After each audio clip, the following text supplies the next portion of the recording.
Oke, Assalamualaikum warahmatullahi wabarakatuh. Alhamdulillah wassalatu wassalamu ala rasulillah. Sahabat dan teman-teman semuanya yang rahmati Allah, bertemu kembali kita dalam sharing sirah, mendalami kisah, mengambil hikmah. Tibalah kita pada perang Badar. Seperti apa perang Badar itu? Teman-teman semuanya yang rahmati Allah Subhanahu wa taala, perang Badar ini terjadi di tahun kedua Hijriah.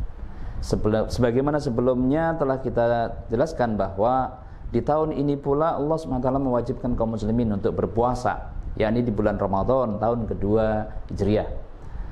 Namun yang juga luar biasa adalah Allah Subhanahu wa taala kemudian keluarkan kaum muslimin sebagaimana kemudian diperintahkan oleh Nabi sallallahu alaihi wasallam kepada kaum muslimin untuk melakukan pencegatan terhadap kafilah dagangnya Abu Sufyan.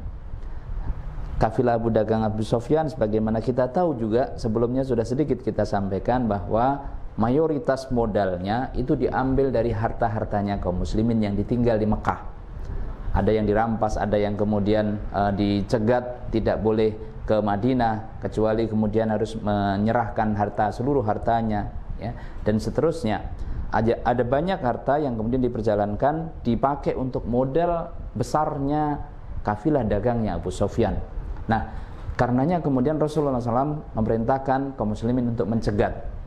Ini juga pelajaran penting bagi kita semuanya. Dengan membaca dan mempelajari sirah dengan benar, maka kemudian kesimpulan terhadap bagaimana kita menyikapi terhadap harta dari orang-orang kafir itu dengan benar menyikapinya. Kenapa Rasulullah SAW memerintahkan untuk mencegat kafilah kafilah dagangnya Abu Sufyan? Karena ya, modalnya itu mayoritas atau bahkan terbesar itu adalah dari harta-harta dari kaum muslimin yang dirampas dan diambil oleh orang-orang kafir Quraisy dan kemudian diperjalankan oleh kafilah dagangnya Abu Sufyan. Dari sini kemudian kita memahami dengan benar bahwa ternyata tetap ada ketentuan dan aturan yang dibenarkan. Kalau tidak, maka tidak diperkenankan untuk kemudian merampas dan sebagainya. Nah, ketika kaum muslimin sejumlah 313 orang bermaksud untuk mencegat kafilah dagangnya Abu Sufyan, tetapi kemudian kafilah dagangnya Abu Sufyan ini bisa meninggalkan atau kemudian bisa berkelit ya lewat pinggir pantai sampai kemudian lepas dari kepungan kaum muslimin. Maka kafilah dagang Abu Sufyan ini segera mengirimkan utusan sampai kemudian berhasil memberitahukan kepada Abu Jahal dan juga para pimpinan kafir Quraisy untuk menyiapkan pasukan perang. Berangkat kemudian pasukan perang yang sangat besar dan ketika kemudian sudah bertemu, kata Abu Sufyan, "Saya sudah selamat, kembalilah kalian." Kata Abu Jahal, "Tidak. Ini adalah kesempatan bagi kami untuk meluluh lantakkan dan melumatkan Muhammad dan orang-orang yang selama ini membuat onar di Mekah dan sebagainya." Nah, tetap akhirnya Abu Jahal bersama dengan pasukan berangkat untuk menuju ke peperangan untuk memerangi kaum muslimin. Nah, ketika kemudian Rasulullah SAW mengetahui informasi bahwa yang tadinya berniat dan mentalnya adalah menghadapi kafilah dagang, tetapi kemudian justru yang dihadapi adalah pasukan perang, maka Rasulullah SAW kemudian mengajak musyawarah kepada para sahabatnya. Wahai para sahabat, bagaimana? Apakah kemudian kita berangkat keluar menyongsong mereka atau kemudian kita kembali dan sebagainya? Kata orang-orang muhajirin, "Siap, sami'na wa ata'na ya Rasulullah. Tetap kita harus berangkat. Kami tidak akan mengatakan sebagaimana orang-orang Bani Israel mengatakan kepada Nabi Musa ketika diperintahkan atau diajak untuk masuk ke negeri yang dijanjikan, yakni negeri Palestina, ya, untuk berperang melawan penguasa yang zalim di sana." Apa kalimat kata-katanya Bani Israel? Kata Bani Israel, mereka mengatakan, "Idhaba anta wa rabbuka faqatila hahuna qaidin." Ya, kurang ajar banget kalimatnya Bani Israel. "Idhaba anta, pergilah kalian, engkau berdua, engkau bersama Tuhanmu, berdua saja pergi untuk berperang melawan mereka. Kami duduk-duduk saja menunggu hasilnya di sini." Ya. Kata Miqdad, diwakili oleh Miqdad, orang-orang muhajirin mengatakan bahwa kami siap untuk sami'na wa ata'na, kami siap untuk taat, mendengar dan taat apa yang engkau perintahkan. berangkatlah wahai Rasulullah. Beberapa kali beliau bertanya, ya, orang-orang muhajirin kemudian menjawabnya, ya. Namun kemudian sampai 3 kali beliau bertanya, akhirnya Sa'ad bin Mu'adz, salah satu pimpinan besar orang-orang Ansor, mengatakan, wahai Nabi, sepertinya engkau mengajak berbicara kepada kami, ya, sepertinya engkau berharap agar kami menjawab. Sesungguhnya kami diam itu bukan berarti kami tidak mau berangkat, akan tetapi kami diam justru sesungguhnya kami itulah yakin untuk senantiasa mengikuti apa yang engkau perintahkan. Sami'na wa ata'na fil mangsyad wal makrah fil usr wal yusr. Kami selalu mendengar dan taat terhadap perintahmu pada waktu yang sulit ataupun mudah, pada waktu di mana kita semangat atau bahkan mungkin kurang semangat. Kami tetap akan menaati apa yang engkau perintahkan. Walaupun engkau mengajak untuk misalnya menyelami lautan, maka kami pun akan juga menyelami lautan tersebut. Semakin teguh dan yakinlah kemudian Rasulullah SAW. Mengapa beliau perlu mendengar kalimatnya Sa'ad bin Mu'adz ini, orang-orang Ansor? Karena dari 313 itu kalau orang muhajirin jumlahnya 70 saja, ya. Sehingga menjadi sangat penting bagi beliau untuk memastikan bahwa orang-orang Ansor ini siap untuk membela Nabi SAW dan agama Islam, bukan saja ketika di Madinah, akan tetapi ketika keluar pun mereka tetap membela dan mengikuti perintah Nabi Sallallahu Alaihi Wasallam. Akhirnya berangkatlah pasukan kaum muslimin, hingga kemudian Rasulullah SAW telah menempatkan posisi, ya, pasukan Badar tersebut di tempat yang tinggi, ya.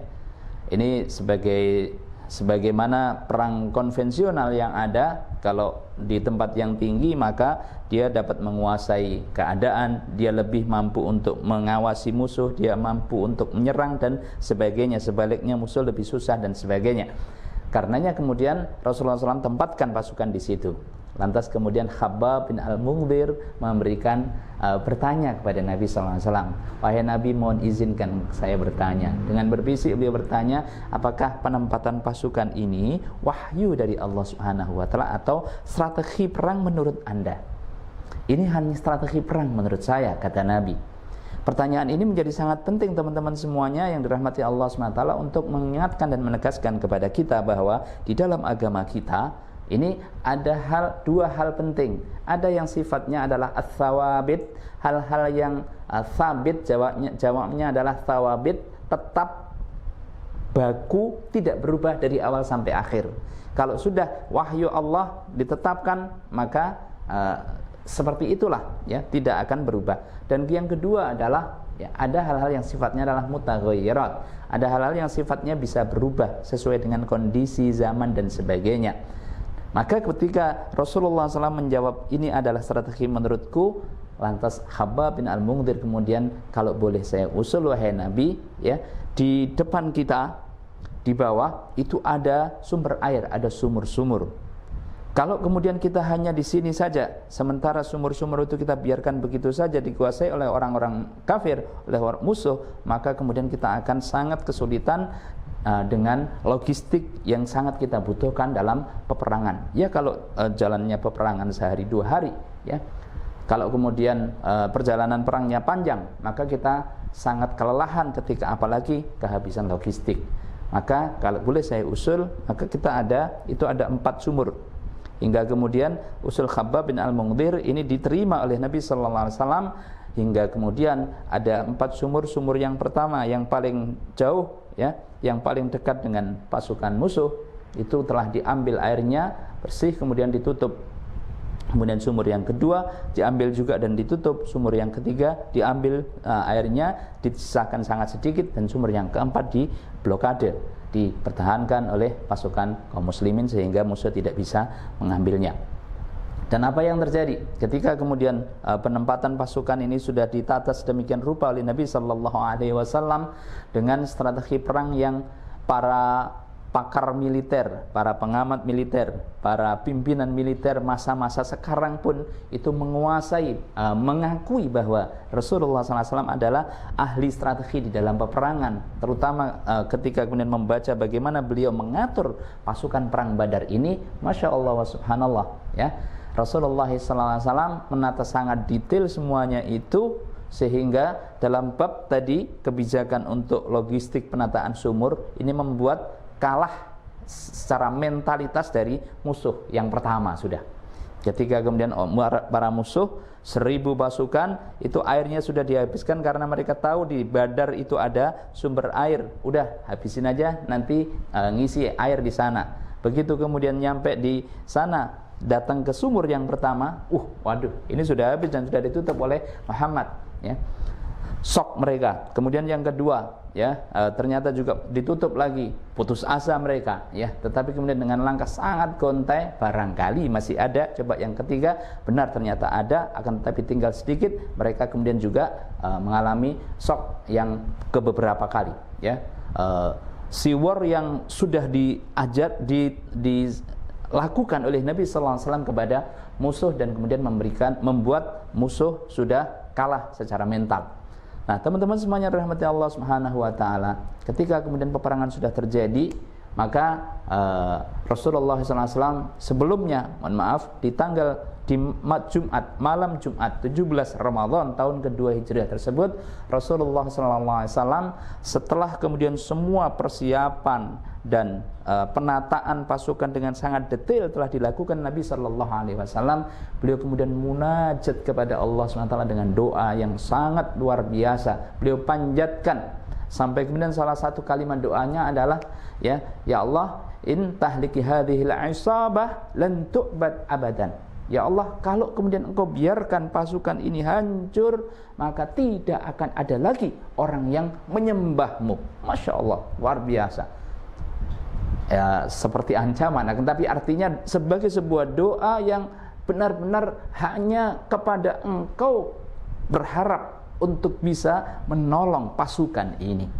Inilah teman-teman semuanya rahmati Allah Ta'ala, pelajaran yang berharga dari persiapan perang Nabi SAW dalam perang Badar. Yang pertama, melakukan persiapan strategi penataan sangat detail, sangat rinci, dengan siapa mengerjakan apa sangat detail, ya. Yang kedua, kemudian setelah semuanya ini dilakukan, berbagai macam usaha, maka kepasrahan total, permintaan tolong, kemudian berdoa, hanya mengharap kemenangan dari Allah Subhanahu wa taala, benar-benar dipanjatkan oleh Nabi sallallahu alaihi wasallam. Teman-teman semuanya rahmati Allah Subhanahu wa taala. Bagaimana kemudian di hari H peperangannya? Maka kemudian ketika kemudian sudah berhadapan dua pasukan yang Al-Quran menyebutkan Yaumal Furqan, Yaumal Taqal Jam'an, hari pembeda, di mana bertemu dua pasukan, Ashabul Haq dan Ashabul Batil, ya. Rasulullah SAW bersama dengan kaum muslimin sebagai pasukan kebenaran dan melawan pasukan dari kafir Quraisy, pimpinan Abu Jahal, dari pasukan batil. Maka pada waktu itu, sebagaimana peperangan konvensional, ada duel terlebih dahulu. 3 orang, ya, 3 orang dari kafir Quraisy, kemudian minta untuk siapa di antara kalian yang mau menghadapinya. Kemudian ada 3 orang Ansor. 3 orang Ansor menghadapi, kata mereka, minggir engkau, kalian bukan lawan kami yang yang setara, ya. Muhammad, kirimkan kepada kami lawan yang seimbang, ya. Akhirnya Rasulullah SAW perintahkan Hamzah bin Abdul Muthalib, Ali bin Abi Thalib, ya, dan Ubaidah.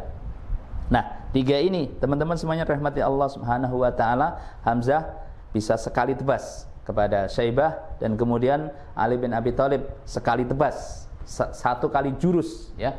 Itu sudah langsung tewas musuh Al-Walid. Dan kemudian si Ubaidah ini yang kemudian relatif kesulitan, ya, relatif kesulitan, sampai kemudian dia sempat terluka hingga kemudian didekati oleh Ali bin Abi Thalib dan kemudian ditebas juga oleh Ali bin Abi Thalib. Teman-teman semuanya rahmati Allah Subhanahu wa taala, sebagai pelajaran yang sangat istimewa bahwa sebagai seorang muslim mukmin, maka apapun peran yang kemudian diperintahkan oleh agama ini, pada waktu itu Rasulullah perintahkan Hamzah, perintahkan Ali bin Abi Thalib, perintahkan Ubaidah, maka mereka melaksanakannya dengan pelaksanaan yang terbaik. Itu yang disebut dengan ahsanu amala, ya. Dan apa yang didapatkan? Yang didapatkan tentu, misalnya Ali bin Abi Thalib ini relatif orangnya ada kelakar-kelakarnya. Akan tetapi ya, beliau top skor ya, top skor. Dalam perang Badar ini pertama kali sudah 2 langsung skor yang beliau cetak ya. Sehingga kalau toh misalnya teman-teman mungkin ada yang orang mungkin suka kelakar dan sebagainya, no problem ya, stylenya bisa masing-masing, tetapi jangan lupa ya, mencontohnya skornya juga harus sangat tinggi ya. Apa kontribusi terbaik yang bisa diberikan teman-teman yang dirahmati Allah Subhanahu wa taala. Kemudian terjadilah peperangan itu, dan Allah Subhanahu wa taala secara ringkas di perang Badar ini memberikan kemenangan yang luar biasa, hingga kemudian Rasulullah SAW bertakbir Allahu Akbar walillahil ham, sadaqa wa'dah wa nasara abdah wa a'azza jundahu wa hazamal ahzab wahdah ya. Sadaqa wa'dah, Allah telah benar-benar membenarkan janjinya ya, untuk menolong pasukannya, dan kemenangan yang didapatkan dalam perang Badar ini adalah kemenangan yang gilang gemilang, sehingga teman-teman semuanya rahmati Allah taala, 70 orang dari musuh itu mati, tewas, dan kemudian 70 orang ditawan ya, menjadi tawanan ya. Dan 70 yang tewas ini tokohnya, pemimpinnya Abu Jahal, yang kata Nabi sallallahu alaihi wasallam itu adalah Fir'aunnya umat ini ya. Ini Abu Jahal dibunuh oleh 2 anak ya. Dibunuh oleh 2 anak remaja. Tanya kepada, dalam salah satu riwayat disebutkan Abdurrahman bin Auf yang ditanya, "Paman, tolong tunjukkan kepada saya di mana Abu Jahal." Gitu. Kaget juga kata Abdurrahman bin Auf, "Wih, ini anak luar biasa." Tanya. Kemudian 2 anak kiri kanan bertanya kepada Abdurrahman bin Auf, "Tolong tunjukkan di mana Abu Jahal." Setelah kemudian ditunjukkan, segera melesat 2 anak ini dan kemudian mendekati Abu Jahal, hingga kemudian kedua anak ini bisa melukai Abu Jahal. Saat kemudian, walaupun kemudian 2 ini syahid, kalau kita baca lebih rinci lagi, 2 ini syahid, tapi luka yang didapati oleh Abu Jahal, yang dirasakan oleh Abu Jahal itu kemudian membuatnya makin lama dia jatuh. Ketika jatuh itu kemudian diinjak oleh Abdullah bin Mas'ud yang dulu diolok-olok dan diejek serta disiksa ketika di Mekah ya, sampai kemudian dieksekusi oleh Abdullah bin Mas'ud. Teman-teman semuanya rahmati Allah Subhanahu wa taala ya. Kemudian siapa lagi tokoh, yakni ada yang jadi tawanannya Abdurrahman bin Auf ya, Umayyah bin Khalaf ya. Umayyah bin Khalaf ini adalah tuannya dulu ya, mantan tuannya Bilal bin Rabah. Ketika kemudian tahu ada Umayyah bin Khalaf, kata Bilal bin Rabah melihat Umayyah ya, "Demi Allah, kalau Umayyah selamat maka aku tidak selamat. Demi Allah, kalau Umayyah bin Khalaf adalah musuh Allah, kalau dia selamat maka aku tidak selamat." Terus begitu sampai kemudian, baiklah kalau begitu ya, kata Abdurrahman bin Auf, waduh, nggak jadi dapat tawanan, sudah ya, direlakan karena mencintai Bilal, karena Allah Subhanahu wa taala akhirnya dieksekusi oleh Bilal bin Rabah ya. Pun demikian ada saudaranya dari Umayyah bin Khalaf, Ubay bin Khalaf, yang permusuhannya kepada Nabi SAW juga luar biasa.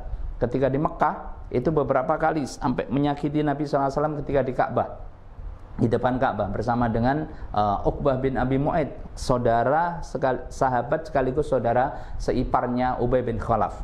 Ketika menyakiti, termasuk ketika Rasulullah SAW sujud di depan Ka'bah, itu kemudian disiram dengan kotoran kotoran dari hewan-hewan, darah dan kotoran dan sebagainya ya. Pada waktu itu ya, si Ubay bin Khalaf itu sempat menyakiti Muhammad sampai kemudian, "Akan aku bunuh engkau wahai Muhammad." Kata Nabi sallallahu alaihi wasallam, "Tidak, aku yang akan membunuhmu." Dan benar ya, di perang Badar inilah kemudian Rasulullah SAW salah satunya menghadapi Ubay bin Khalaf. Ketika menghadapi Ubay bin Khalaf ini, kemudian dia terluka oleh pedangnya Nabi sallallahu alaihi wasallam dengan luka yang sangat kecil ya. Ketika luka sangat kecil itu, dia kemudian merasakan sakit yang luar biasa dan lari, waduh luar biasa, lari teriak-teriak sampai diolok-olok oleh kawan-kawannya, Anda Kenapa seperti itu? Ya, sakit hanya begitu, luka hanya begitu saja. Ya, tidak. Muhammad telah membunuhku, Muhammad telah membunuhku. Sampai kemudian ya luka yang ada di dalam dirinya beberapa saat itu menjadikan busuk dan akhirnya kemudian dia mati. Ya, ketika kemudian Muhammad, jadi Ubay bin Khalaf ini ya, karena Muhammad sallallahu alaihi wasallam itu dikenal sebagai Al-Amin, maka kalau berbicara pasti benar. Ya, maka ketika kemudian Rasulullah membalas saat Ubay bin Khalaf mengatakan, aku akan membunuhmu, tapi Rasulullah mengatakan, tidak, aku yang akan membunuhmu. Itu sudah membenarkan apa yang dikatakan oleh Nabi Sallallahu Alaihi Wasallam. Teman-teman semuanya rahmati Allah Subhanahu Wa Taala, itulah kemenangan besar yang didapatkan dalam perang Badar, yang telah Allah anugerahkan kepada kaum muslimin dalam peperangan pertama yang besar, terbesar, dan juga di bulan Ramadan yang diwajibkan pertama kali puasa sebulan penuh di bulan Ramadan tahun kedua Hijriah ini, hingga ini adalah menjadi momentum yang sangat istimewa yang menjadi syiar yang luar biasa besar kepada dunia dan diakui oleh dunia, termasuk kemudian oleh orang-orang kafir Quraisy sendiri. Muhammad SAW yang selama ini disiksa, lemah dan seterusnya, tetapi kemudian bisa mengalahkan mereka semuanya. Fadilah, karunia besar yang sungguh menjadi ibroh istimewa bagi kita semuanya. Tetaplah di sharing sirah, mendalami kisah, mengambil hikmah. Dalam pertemuan berikutnya kita akan bahas lebih asik dan lebih luar biasa lagi. Demikian, terima kasih. Assalamualaikum warahmatullahi wabarakatuh.